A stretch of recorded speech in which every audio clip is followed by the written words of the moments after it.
Guys, welcome.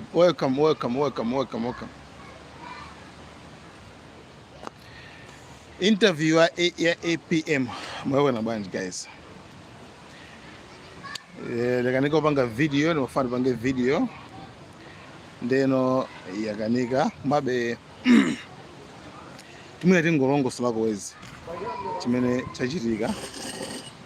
Yeah, anyway, anthu anawo musadanda ule ndiona kuti it's like ndi sitili ku Malawi. Ndi nkhope zimwe mukuzionazo sizakuno zimenezo.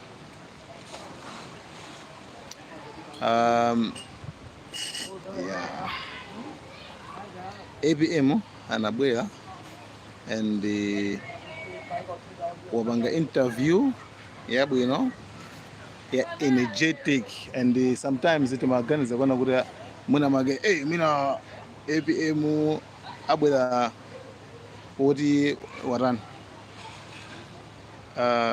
mwina akhala ofoka mwenenga ndi age yake mene timapanga kumano yayi brand band nasiyali kakasi sometimes chimayankha ma logic chimayankha ma confidence. Yes, kumano sometimes titaona kuti yes we understand kuona kuti tili munyengo imene tikuyang'ana kuti tipanga bwanji. Yeah, tikuyang'ana kuti tipanga bwanji koma APM atamfunsa nkhani ya Jane Ansah anayankhula kuona kuti sindikudziwa. It's like APM wadziwa dzulo kuti Jane Ansah wa DBB. Adad aponde maronjeza adad aponde maronjeza aundadziwa dzulo zoti andikudziwa apa kuti ABM Jane Ansah walowa wajoina ngati UTM wajoina DBB. Two APM amenela at least avomerate kuna kuti guys ifeso pali zinthu zina zake zimene timalakwitsa koma tizikonza. Pali zimene timalakwitsa koma tizikonza at least chifukwa sitinganena kuti DBB inali clean. Violence iso inaliponso. Violence inaliponso sometimes. Yeah, but yes, wadzudzulaso, it was very impressive. Yes, exactly. Amana hambali. Yeah, kwambiri. Komanso point ina amene mufana ine kwambiri pali mapoint angapa amene taona mu interview ya dzulo. Ye uja chinanso chinyengo sokuti kunalibe. Ye uja amene naso kuvomeza kuti yes ngati anthu ena ake anali akupanga zosokoneza mu government yanga ndiye sesa kuti next time tikalowa mboma titani tachotse koma wana amapanga defend ya panalibe clean what blue water chaliye panalibe chanchana papa komabe sizingatheke kuno zoti pasakhale chinyengo chilichonse yayi komano chinyengo chinalipo right.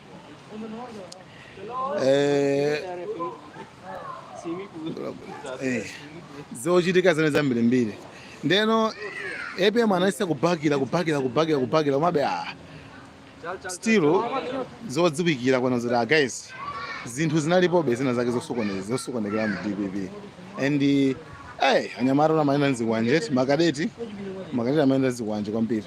Yeah guys, ndebe interview anyway inali bwino komabe at least kukonza kuvomereza choyambirira munthu uvomereza vuto ukafuna kusolva vuto uvomereza choyambirira kuti tu guys ineyo vuto linalipo ili linalipo linachitika chakuti komabe tikupepesa next time sizachitikaso at least koma usati fana brand banda mfosa kuti are you sure kuti iweyo bas you only run the clean government clean.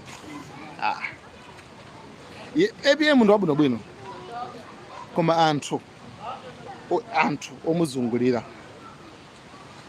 sitinga nene kuti iwo sanali angelo yayi panali ena osokoneza mkati muja anayankhula za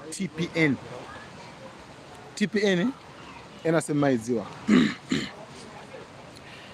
akuti anthu anagwisa ntchito TPN ya APM kupangira order cement gate ichi ati iye sakudziwa something like that anthu ena kugwisa ntchito iweyo TPN yako imene form of tax imeneyo anthu kupangira order cement chani zambiri mbiri it's something so zimene pakwenera kukhala uchangamuka kwambiri pomaona zinthu ngati ziro zimene zija kuti amene apa izozo ndi zinthuso zonena kuti zikufunikiriranso kuti ziyang'anisiseso koma by the way interview inali bwino anayankhulanso isi APM ndi wanzeru anayankhula kuti aye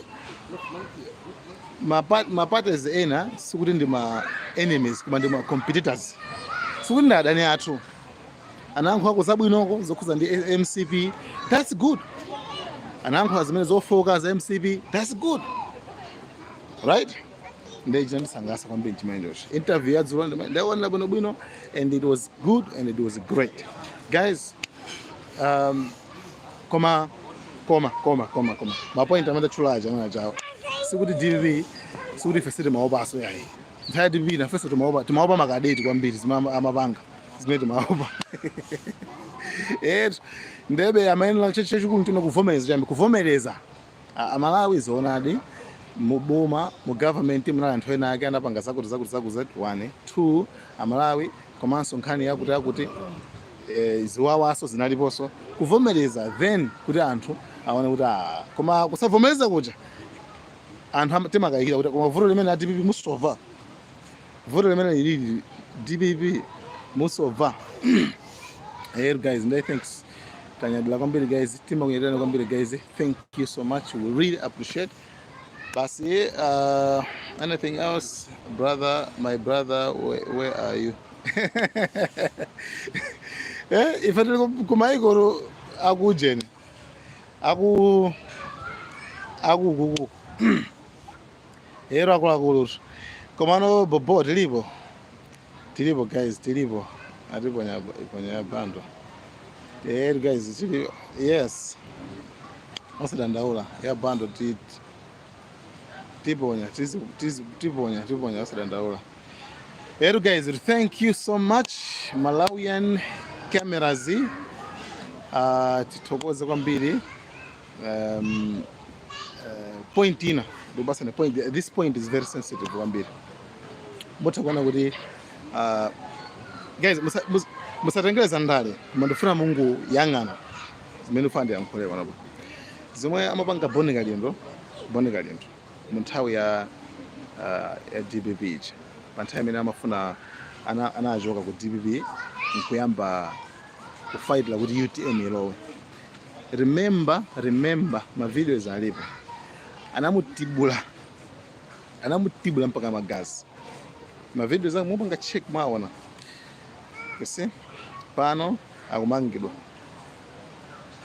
right pano amamanga manthawi DPP anamedwa mpaka magazi guys ndebe sikuti tingana kuti ayi basi niyo munali clean munali makuti zinthu zina zikuyenera kusinthabe kuvomereza kusintha basi guys thank you so much ine guys ndilibe nkhwidzi ndilibe nsanje ndilibe mangawa ndilibe chani ndikunaliyesi ndimamona ngati it's just a human being basi kani ata ndi munthu amene ujayo aliso ndi ufuluso wina amene angakhana wachilengedwe ineyo ndimapanga zimene zonse komano kankhani ya politics kuti wina walakwisa is fine tiyankhulenso zimene zonse sikuti so wina atsekedwenso pakamwaso right koma chachikulu ndife anthu tonse ndife anthu ufulu chani zilizonse zimene zikufunikirazo tisiyane kumbali ya politics yes tisiyane koma as human beings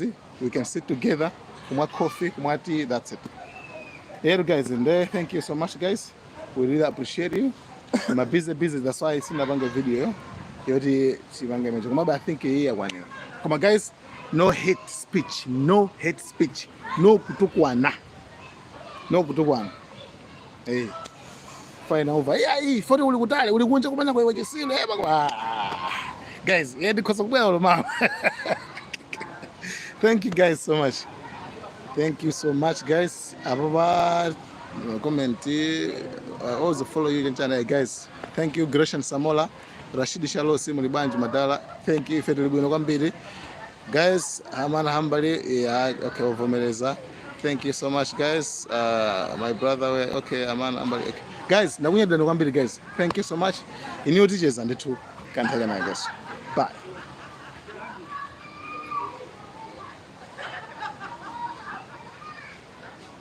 I'm sure that you want to start.